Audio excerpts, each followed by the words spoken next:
Yesus mootii guddaa atoo hin qabdu mudaa beekee si faarsuree narraa moo bareeduree akkuma aadaa ittiin si faarfachuufoo hundumtuu meeshaa qaba asiin qoyoon si faarsee eessa isaa mudaa qaba maal jechuu qaba eessa isaa jechuu qaba.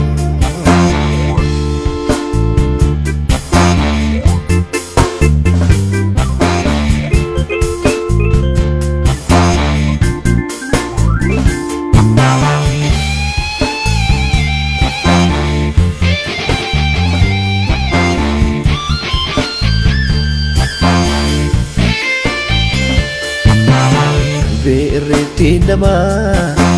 yemmuutti nyaattee duduu yemmuutti raftee bultuu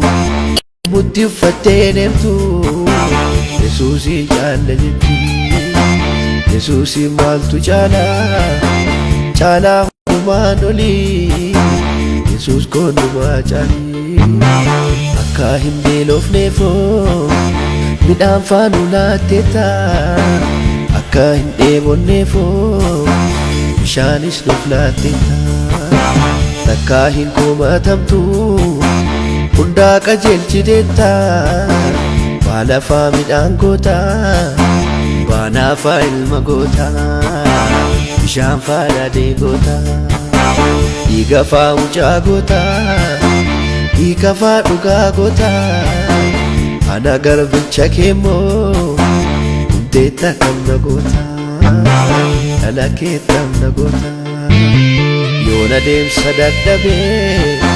harka kooti na qabi. Yemmuu hamaan na qoru, harka kee narra qabi.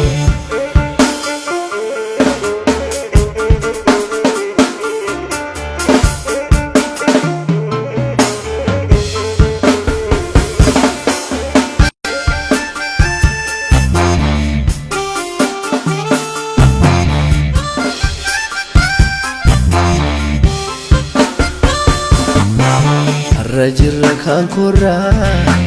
manni keenya borboollaa akka hojii keenyaatti gatiin keenya sibiraa arra jiraa nan beekaa bor akkan ta'uun beeku akkan du'ullee beekaa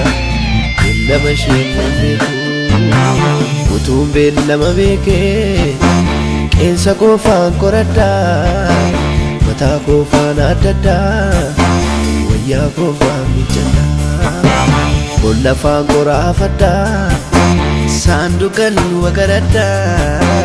waan hundan qopheeffaddaa ofiin qoqopheeffaddaa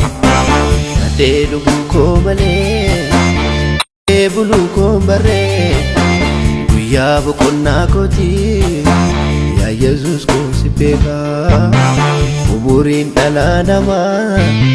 baay'eetu 80 utuun jalliin hojjennu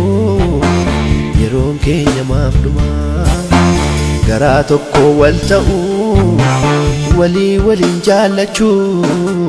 qawwaa walii faaduchuu walitti deddeemachuu hiriyaa wal gaafachuu walii wajjin jiraachuu daalee koon gufaatini Yesuus fayyisaa koo ayyaanuma kee kana nurraa moo fudhaatini nurraa moo fudhaatini nurraa moo fudhaatini.